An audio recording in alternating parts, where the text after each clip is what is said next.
Hello and welcome to What Are We Talking About with Jamie Jakes. I am him, and we are going to talk about today how I am absolutely dominating this Dynasty SuperFlex point per first down individual defensive player draft, startup draft. It is a 36 rounder. We are in round 21-ish, I believe. I am going to cover exactly how the draft has worked out for me, because evidently there is a lot of people who do not understand the strategy of Dynasty SuperFlex drafts, because there's a lot of just ridiculous players that fell to me in positions that they wouldn't even fall to me in redraft leagues on the Underdog Fantasy app, for example. For that, Underdog Fantasy Football, you can use promo code JAMJKSHB and you will get your first time deposit matched. I was drafting from the 10 position. This is a 6-point passing touchdown league, and there are 6 quarterback cap on the roster just to avoid quarterback hoarding, which is becoming very popular because in a lot of startup leagues, a lot of people do not understand how important in SuperFlex quarterbacks are, and even more so important for SuperFlex Dynasty leagues, because we all know we have a lot of promising young rookies in this draft, and we know chances are like half of them are not going to work out. So it becomes very difficult to draft good quarterbacks, especially if you're a middle tier team each year. It's just a lot easier to be able to pick the best player available in those rookie drafts.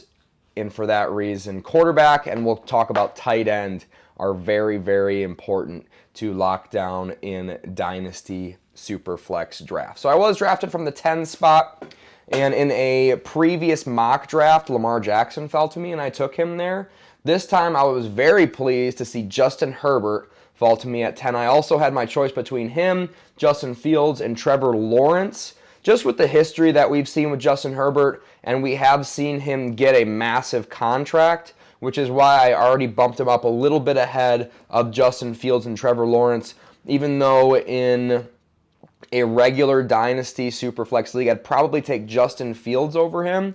I just like the position that Herbert is in going forward with Keenan Allen, Mike Williams, and now Quentin Johnston. I'm very excited to see. He was my favorite wide receiver coming out of this draft class. He was, in my opinion, much more impressive than JSN, who did play yesterday. He had averaged like 7 yards per catch. Jack Bobo outperformed him. I'm still not at all sold on JSN as a generational talent like a lot of people are claiming he is going to be, like on the level of a Garrett Wilson and a Chris Olave.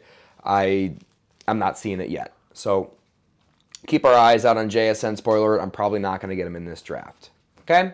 Cool. So on the turnaround, it went Justin Fields, Trevor Lawrence, and Travis Kelce at the 2.1. And I'm going to turn my snipping tool on here so I can record my screen for the rest of this draft so we can sync it up together.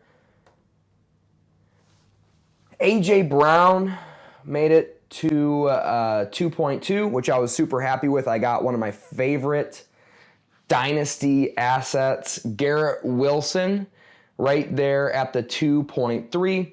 There weren't a ton of quarterbacks that I was still super interested in, and I love Garrett Wilson because of his age, which of course we have to pay attention to in Dynasty, especially for, I guess for all positions, but for wide receiver and running back. If you can lock down a young, good wide receiver like Garrett Wilson, who's just going to be on your team for a decade, why wouldn't you grab him right there? I really am a big fan of his talent. I think he also has a wide receiver 1 ceiling for this year. All of these guys that I'm picking, especially early, are going to have a positive future in the NFL for sustained success in my team and have the possibility of a very high ceiling this year going for that win in the first year, because I always say, like, hey, life is fragile. I could be dead, by the time the 2025 draft comes around. And if I don't win my fantasy football this year, then how am I going to rest in peace, right? So we're going to try and win in the first year, but we're also going to play it safe and get some young talent on the roster early and then mix in those veterans later on, where you'll see that I did here on the 3.10. This is probably the biggest risk I took in the draft. I chose to take Mark Andrews. My thought process there, Mark Andrews, of course a little bit older, but we know tight ends tend to peak a little bit later in their career, and they tend to be able to have a longer career kind of into their young and like middle 30s. I really like Mark Andrews this year in particular too, so he's a win now asset because I think he's going to be the number one target on that team. Rashad Bateman just came back from the PUP list, and Zay Flowers has reportedly been the number one at camp so far as talented wide receivers, which is concerning to me because I think it's more of a function of the rest of that receiving room just being kind of doo-doo. So I think Lamar Jackson's going to have a great bounce back year. I'm expecting him to stay healthy the whole year just because he's due to stay healthy, in my opinion. And for that reason, I think Mark Andrews is a solid guy to get. I'm not going to have to worry about tight end position for the next 4 or 5 years. I can take a guy if I like him in a rookie draft, but I'm not really dependent upon the position going forward. So that Mark Andrews pick is why I chose him there. And I was also okay with Anthony Richardson or Deshaun Watson, who I did get around that turn. And it looks like I did make the right decision because Kyle Pitts was taken by the 4.2. So he's looking for a tight end. Chances are he takes Mark Andrews there if he is available, and I miss out on Mark Andrews, and I'm not super interested in Kyle Pitts at this part of his career because I'm not a believer in him this season, even though he is a young, promising talent. I'd rather take the sure thing in Mark Andrews right there and sit there and pray that Deshaun Watson makes it back around to me, which he absolutely did. I think he is a great candidate to have a big bounce back season this year, Deshaun Watson. He's still very young, and he was such a great performer early in his career. I do think he is pretty much a sure thing to bounce back this season. Of course, that is not, you can't say anything's a sure thing in fantasy football. Things can happen. Even so, even if he has a tough year this year, I do believe he is going to run the ball a lot, and that is going to bring his floor each game up.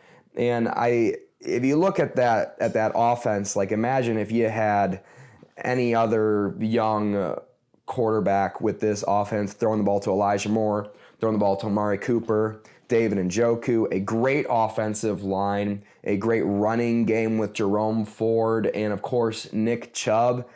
It's just built around Deshaun, and I think he will succeed this year. And whether they like it or not, the Browns are kind of stuck with them. So I do have that stability as well at that aspect behind what I will assume will continue to be a great offensive line and a great receiving room going forward. So I just think Deshaun, a little bit of a risk there, but after him, I anticipate a great jump down. I wanted to lock in my quarterback right there, even though no quarterback got picked in that following round. But after that, a few more quarterbacks did get taken. Daniel Jones, I thought, was a great pick. He is one of my favorite team, the guy drafted from the 2 spot, the 1.2. Got Jalen Hurts, Stephon Diggs, Austin Eckler, Jerry Jeudy, and then Daniel Jones made it back around to him. It was super impressive how that fell to him. I am a believer of trying to take 2 quarterbacks in the first 4 rounds, depending on your situation, but he definitely got away with taking his quarterback at that 5.2 spot. I'm a big fan of Daniel Jones, just signed a big contract. Not in a great situation, talent around him wise, which is why I think Deshaun Watson's ceiling is much higher than Daniel Jones going forward, him playing in New York. But still, I think a great pick. He just got signed to a big contract, so he's going to be a starter for a football team going forward for the foreseeable future, which I think is super valuable. Bryce Young, Dak Prescott. I live in Dallas. We record these episodes in Dallas. The sentiment around Dallas is they're kind of already out on Dak. He can save it with an excellent season. but they might be moving on from Dak in the next 2 to 3 years if things don't keep falling his way. Bryce Young as your first quarterback, very, very scary. I don't love it just because, like I said, I want to be able to win in my first year, and I don't believe I'm going to be able to win in the first year, even if Bryce Young comes out and performs extremely well and is the answer there in Carolina. I don't think fantasy football points-wise is really going to pan out for him this year, and for that reason, I think it's a really, really bad decision. You're not going to win in the first year with taking Bryce Young. Granted, maybe it will set him up for continued success, but I just think that's not a great pick. With the way he had constructed his roster, I would have much rather had him take a quarterback in the third and in the fourth round. Think of him instead of having Nick Chubb and DK Metcalf. Imagine if he had Anthony Richardson or Deshaun Watson and Daniel Jones on his roster instead to pair with Justin Jefferson and Jahmyr Gibbs. I would feel a lot more comfortable with my team if I was him. So, you got to get your quarterbacks early. Even when you see these super tasty, Jahmyr Gibbs, that's super exciting. Nick Chubb, that's super exciting. Justin Jefferson, obviously, I think a good pick for what fell to him there. It's going to be tough for him to win going forward. And let's say Bryce Young doesn't pan out, which we probably have a 50% chance of happening. Then what? Then you have a spoiler alert. In the next round, I took Kirk Cousins. Then you have a aging quarterback who's probably got 3-4 good years left in him if you're lucky, 2 if you're unlucky, and a nothing in Bryce Young. So worst case scenario, he's going to be hurting for quarterback in the next 2 to 3 years, and he's not set up to win this year. So for that reason, I think he really messed up the first 6 rounds of his draft. But getting back to me, a guy I was super excited to get, Christian Watson. He by far scored the most fantasy points per route run last season with Aaron Rodgers playing the worst football he's ever played in his career. Aaron Rodgers did break his thumb. Christian Watson did deal with some camp injuries, which held him out of camp as a rookie with Aaron Rodgers. And he had some injuries linger in through the season that made him miss a few games. And he still produced extremely well. He proved to be very explosive. We all know that his athletic profile as a wide receiver is extremely high compared to his peers. And I believe he is a guy who could jump up into the top 12 range for wide receivers this season. And he is very young. So projecting a little bit, but I have my eyeballs that say he is a great talent, and I have a lot of stats that back up the fact that Christian Watson is as sure of a thing as we could get in the 5th round in that position that I'm in, okay? So obviously building 0 RB, which worked out for me perfectly here. Let me explain, okay? So around the corner, I did have Amari Cooper. I could have chosen Kenneth Walker. I am a little bit nervous on Kenneth Walker. I love him as a talent. He had a massive groin injury leading up to camp. He does have a young, potentially great rookie running back coming in behind him that they drafted with a high draft pick. So for that reason, I'm a little bit nervous about Kenneth Walker, especially this year. Going forward, I think he'll have a great career, depending on how many touches he'll get. Fantasy-wise, we'll see. But I liked Amari Cooper there. I'm not a massive fan of stacking. I'll do it as a tiebreaker. So for that reason, I do like Amari Cooper stacked with Deshaun Watson at 6.3. He was a top 12 wide receiver last year, a little bit older, which is why he fell to me at 6.3. So that's the first kind of older veteran talent, of course, other than Mark Andrews, who I sprinkled into my roster, who I think will produce extremely well for the next 4 years in the NFL at least. And in the meantime, he is going to help me win a championship this year if I am so lucky. So for that reason, I went Amari Cooper right there as my 3rd wide receiver. In this league, we can start 2 wide receivers, and you have 2 flex spots. So getting that first flex spot filled with Amari Cooper, hey, I'm super pumped about it. I got 2 very young, talented wide receivers already. Let's add a little bit of age, wisdom, and a veteran for sure talent into the room. Let's get Amari Cooper right there was my thought process. So we went back around to the 7th round, 7.10, a guy who I was very excited to fall to me there, Rachaad White. This is an eyeball guy to me. I believe he was obviously a lot better than Leonard Fournette last season. Leonard Fournette kind of on his way out of the NFL, in my opinion. Rachaad White probably should have taken over that starting position last season. Just didn't work out for him as in his rookie year. This year, he is primed to take over that starting position. You know, we're not dealing with any holdouts. He's a young talent who I'm hoping will produce in the year and for the next 2 or 3 years. And that's kind of what I'm looking for in a running back nowadays. I'm looking for a guy who's got like a 2 to 3 year window to really succeed. And that's what I have with Rachaad White, a good guy in the 7th round that I can be like, hey, this guy's going to get a lot of touches. Hopefully that offensive line stays together health-wise a little bit better this year. Rachaad White, I'm very happy to fill my first running back slot with. And I got sniped right here. I was really hoping and praying that Alexander Mattison, a young superstar talent, was going to make it back around the turn to me. Didn't work out that way. He got taken right after that pick.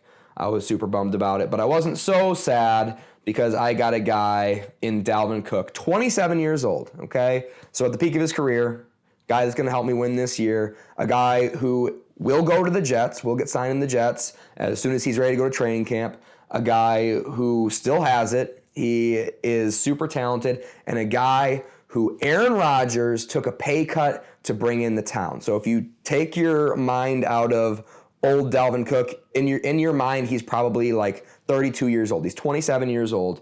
In your mind, he's a free agent. He's a Jet.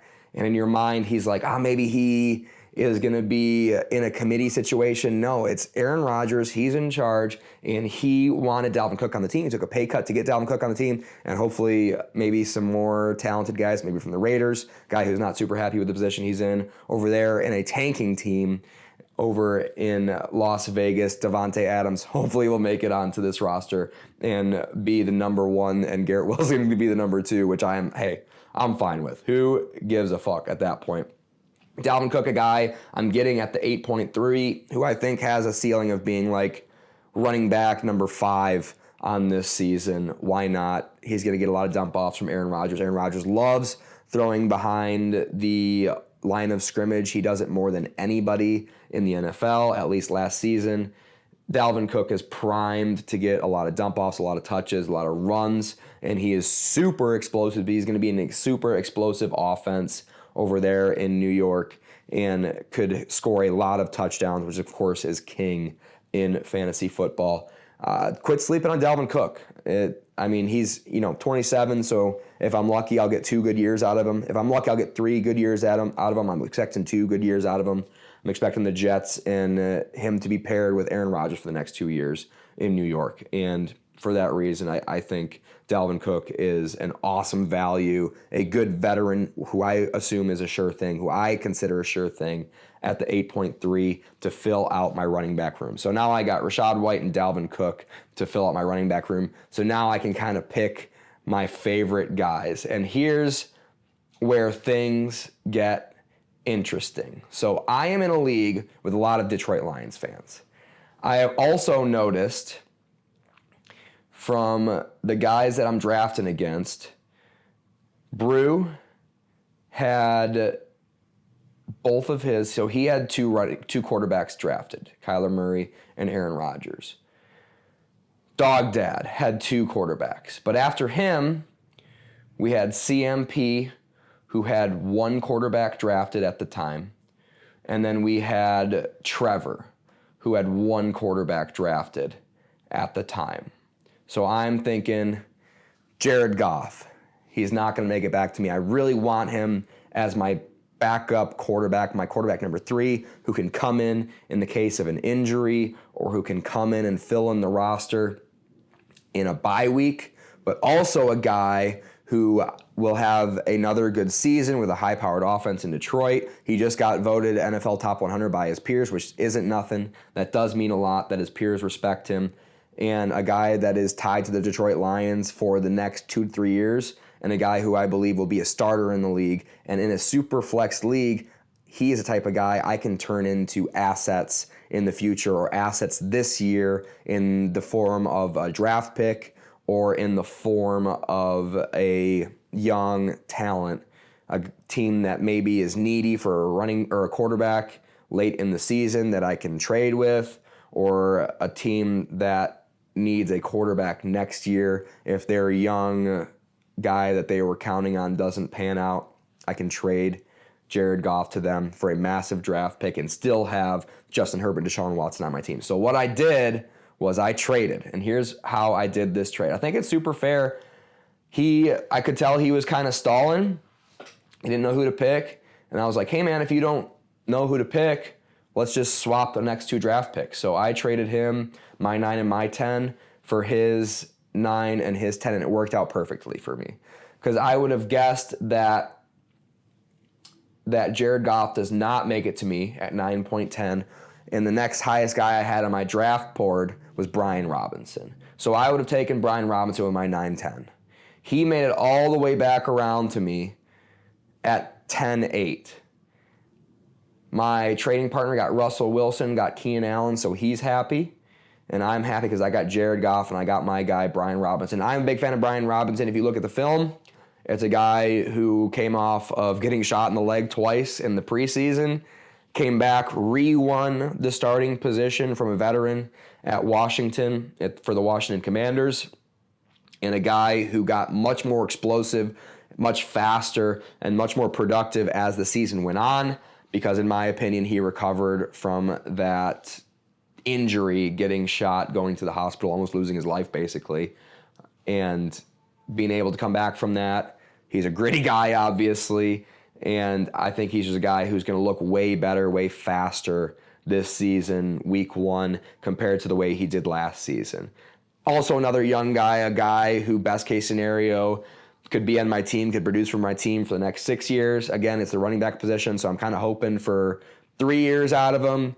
And, you know, if I get 2, I'm happy. So 2 years, running back in the 10th round, I'm super happy. He'd be my last flex spot that I'm filling up in this running back room.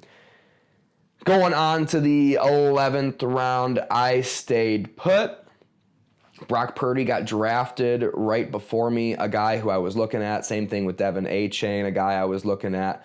But I was super happy that Mike Evans was still there, a guy who's caught for 1,000 receiving yards every single year for, you know, the entire time I've been watching the NFL, basically.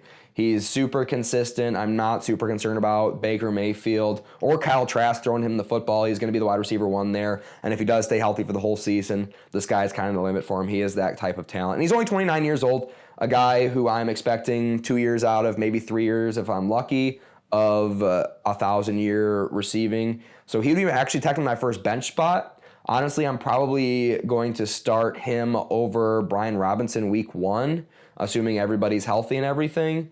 And I love Mike Evans where I got him. You know, sprinkling in some win now, a guy who can help me win now in the next 2 to 3 years. A veteran, sure thing, with my young guys, Brian Robinson, guys who are, you know, we don't really know what the trajectory of their career is going to be. We're hopeful, but we just don't know. So then I actually returned the favor with my buddy here and traded back. And I just started absolutely loading the bottom of my roster. A lot of other teams you'll see are drafting a lot of defensive players at this part of the draft, which is a massive mistake. In our league, so you got to know your settings. Like if you have to start 5 defensive players, like sure, go ahead, draft them right here. You need talent on your roster. But in our league, you just need a defensive lineman, a linebacker, and a flex. That can be any defensive player.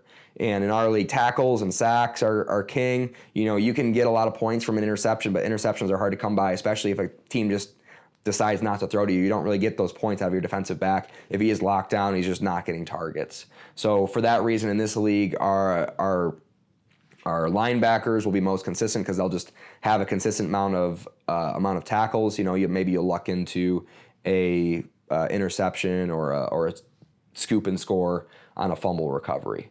So for that reason, I am just fading the defensive position. I'm going to get some great defenders later on in the draft, which I'll kind of go over later. But it allowed super young, super talented rookies to fall to me. Kendre Miller, a guy who I think is going to take over the New Orleans Saints offense this year. Whether he will be a part of the offense. How many touches he's going to get this year, I'm not exactly sure. I think he's better than Jamal Williams. If they do end up deciding Kareem Hunt there, maybe they'll sign Kareem Hunt there. Maybe they're not super interested in Kareem Hunt because they let him walk and he was his first visit. Either way, I'm not worried about it. Alvin Kamara will be suspended for the first 3 games of the season, so we know Kendre is going to get an opportunity, and that's really all I need out of Kendre is just a chance. I just need a chance to get him onto the field so he can show the coaching staff that he is a guy, because I'm a big believer of him. He elevated TCU to a much higher level when he was on the field versus when he was off the field. A guy who is healthy, he's in training camp, he is participating, and he looks amazing in camp.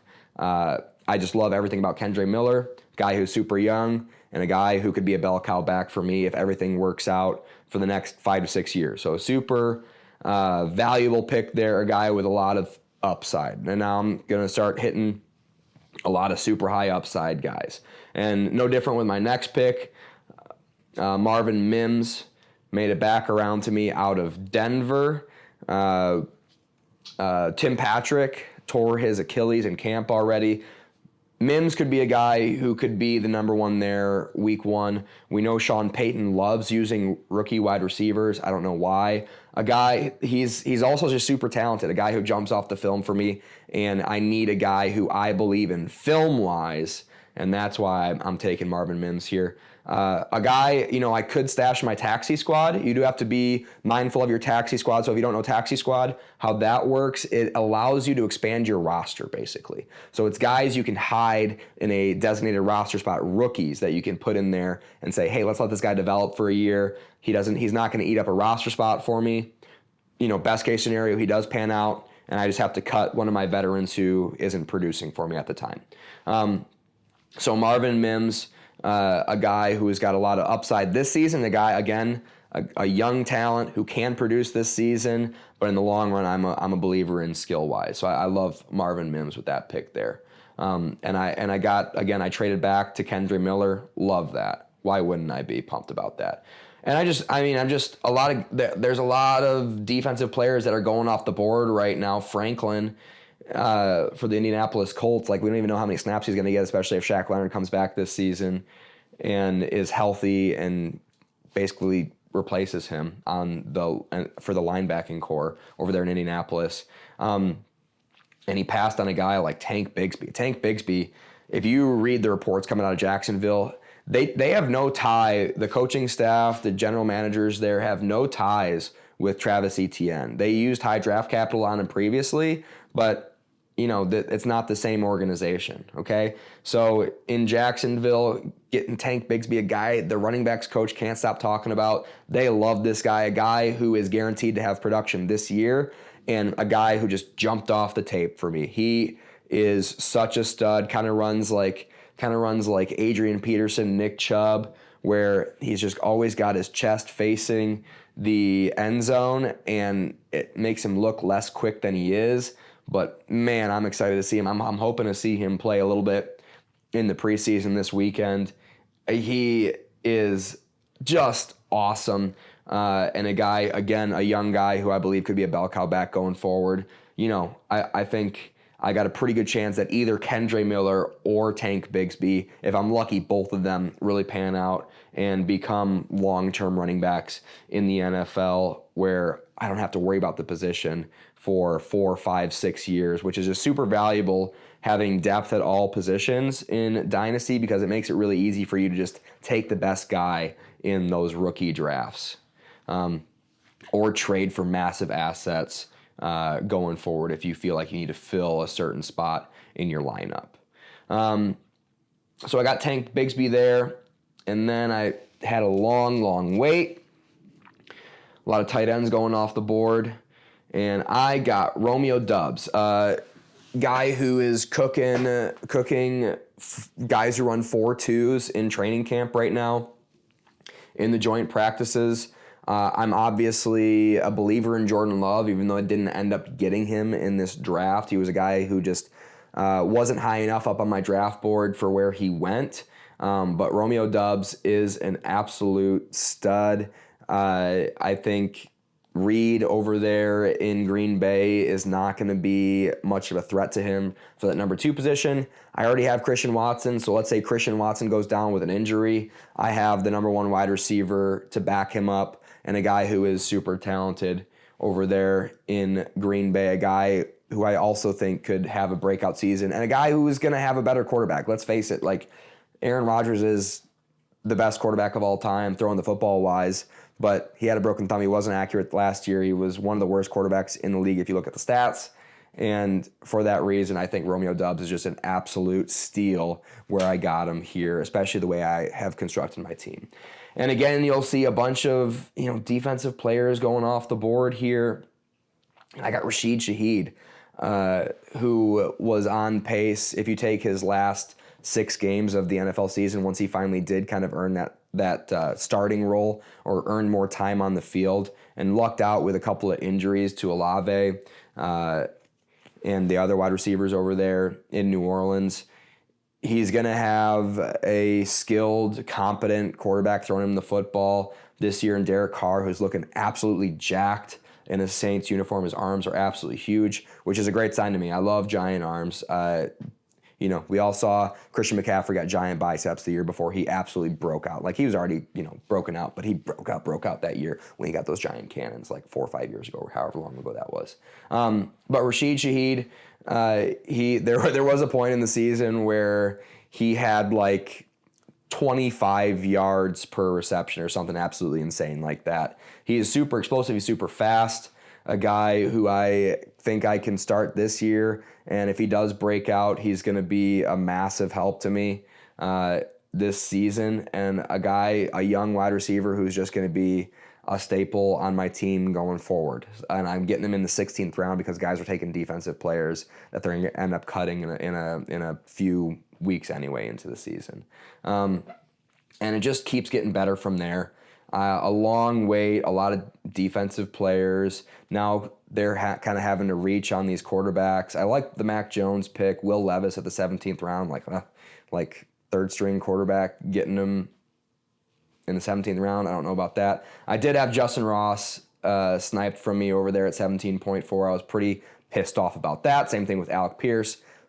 Furious about that. Was kind of hoping I could get an Alec Pierce at the 17th round. The only reason I didn't in the previous rounds is because he's got a rookie quarterback. And like I said, I want guys who are going to produce for me this year, have a good stable floor for me this year, and guys who I believe can produce for me going forward. And that explains exactly these next 2 picks. Jaylen Warren, 2 handcuff running backs here, and Jerome Ford. Guys similar skill levels that are just behind. Well, I think Jerome Ford behind an obviously superior Nick Chubb, and for that reason, I have him below in my rankings compared to Jaylen Warren, who is in a situation where I think halfway through the season, he could really start kind of like Tony Pollarding his way into the situation with Najee Harris in Pittsburgh. If you just turn on the tape for either of these guys, your jaw will hit the floor and you'll be like, oh, wow, I think I'm a real idiot for passing up on these guys. Also guys who I think 2-3 years from now could kind of inherit the bell cow role for each of their teams, kind of like Alexander Mattison, the way he got signed to a contract, even though he was still a backup, and now he's just going to inherit that bell cow role in Minnesota. I think both of these guys are great candidates for that. And this year, if either Naj or Nick Chubb go down for a couple of games, I'm loving life because I got Jerome Ford, Jaylen Warren guys that are just going to inherit basically that bell cow role for a couple of games at least. And oh man, I was sweating out this next pick. Stetson Bennett. So we're in the 19th round, and this will be the first guy that I draft that's kind of for my taxi squad, right? We're in the 19th round of the draft, and that's the first time I'm taking a guy who I'm like, I'm not going to start him this year.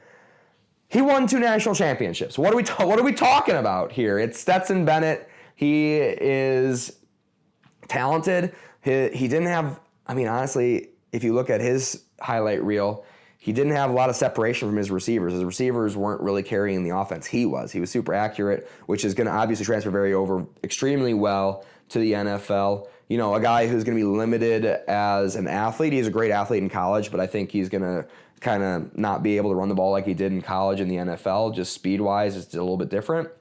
But, you know, he's a little bit shorter. He is training under Matt Stafford, also a Georgia Bulldog, was at his last national championship win. The organization loves him there. A guy I feel really confident will inherit the role if Stafford does retire after this season or the next season. I think Stafford's got about 2 years left in him before he calls it a career, and hopefully earns himself a Hall of Fame jacket. But Stetson Bennett, the heir apparent over there in LA, a guy I'm a big fan of, and a guy I'm just going to stash on that taxi squad for a year and wait it out over there in LA. And here's where I am going to take, see, this is what I'm talking about, defensive-wise. I'm going to take Bobby Wagner. He's an older guy. I'm expecting one good year out of production out of him, which is all I need, because I'm going to pick up a guy off of waivers who's going to be the 5th best linebacker in the NFL this year that's just not on a team, that's just under everybody's radar.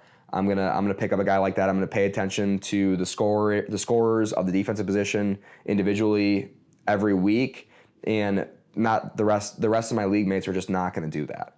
So I'm gonna take Bobby Wagner here. He's gonna be a 1-year rental for me, but he could be literally linebacker 1. He's going back to Seattle, so you know he's gonna be on the field 100% of the time, and he's just gonna he will win you fantasy football championships with pick sixes late in the season, just like he did last year. 20-point games out of your linebacker will win you games.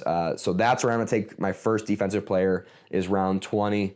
Granted, if I have like a super stud like Myles Garrett or a Bosa or a Parsons fall to me a little bit later, a Watt fall to me a little bit later in the 2 or 3 rounds back, I'm going to take them there because, you know, they're transcendent athletes that'll win you multiple games. If I think there's not a guy I want a lot more than him offensively, I'm okay with taking him a little bit earlier if they fall in ADP.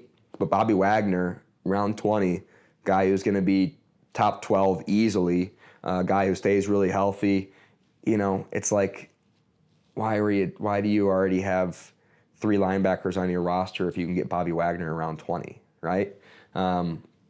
So, you know, most cases, almost all cases in IDP, it will be good to wait. Again, know your settings, know your points. If their sacks are like 12 points or whatever, something crazy like that, like, you know, reach out to Micah Parsons. But if your settings are pretty normal and you only need 3 guys to start each week, just wait and get Hall of Famer, first ballot Hall of Famer like Bobby Wagner, a little bit older, round 20. And we are getting towards the end of the video, which is great timing. I kept keeping it under 40 minutes today. And here's exactly where we are in the draft. I've got Puka Nacua. I was furious that Michael Wilson got sniped from me over there at round 21.7. But I'm super happy with Puka, a guy. I think Mike Wilson and Puka, guys that both can produce this year. Guys, I think Michael Wilson, a guy who is probably going to be the number 1 target there in Arizona. I know it's a little bit of a hot take with Moore over there, but I'm a big believer in his talent. His film speaks for himself. The only reason he went so late in the draft, he would have been a first-round wide receiver. He could have been probably first off the board. He's had injury issues in college. He's not having any injury issues yet in camp, and came into the season healthy, came into training camp healthy, came into OTAs healthy. Michael Wilson, a guy who I was sad I didn't get. But I was super happy with Puka. Guy who was really under my radar going into the rookie draft. I kind of educated myself on him afterwards, unfortunately. But he is a guy who has recently hopped Michael Wilson in the underdog rankings, because he will be probably the number 3 to start behind Van Jefferson at LA.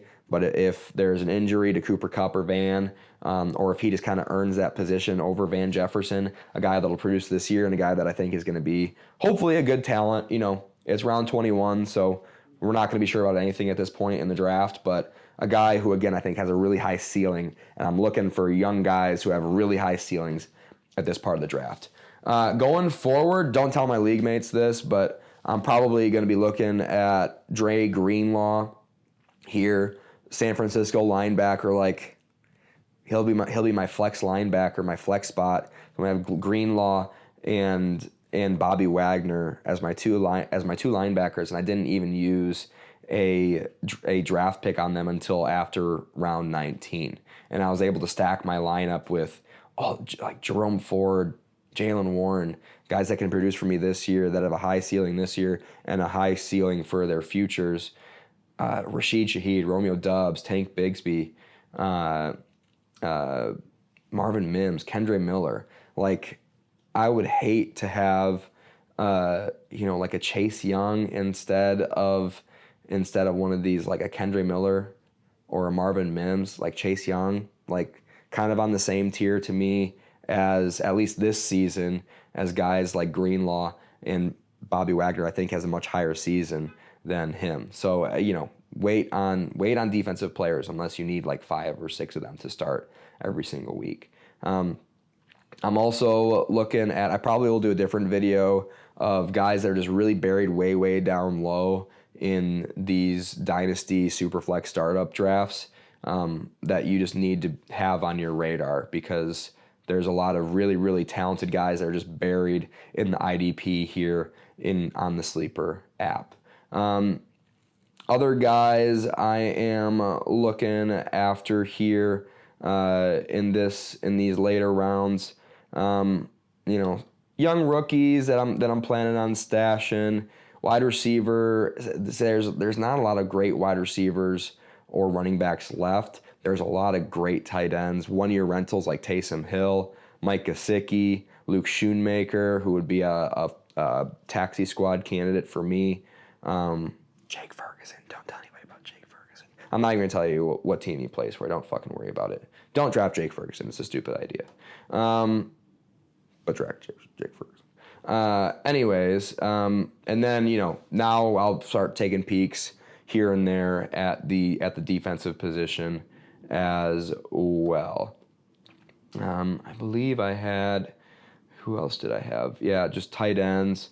Clayton Tune, a guy I'm really excited about, a guy that we're going to get to see probably start for the Cardinals to start the season. So if he plays well as a rookie, and when Kyler Murray fills in, it'll really elevate his stock in the league, and maybe he'll get traded, or maybe he'll just take over after Kyler Murray in 3 or 4 years now, Jordan Love style.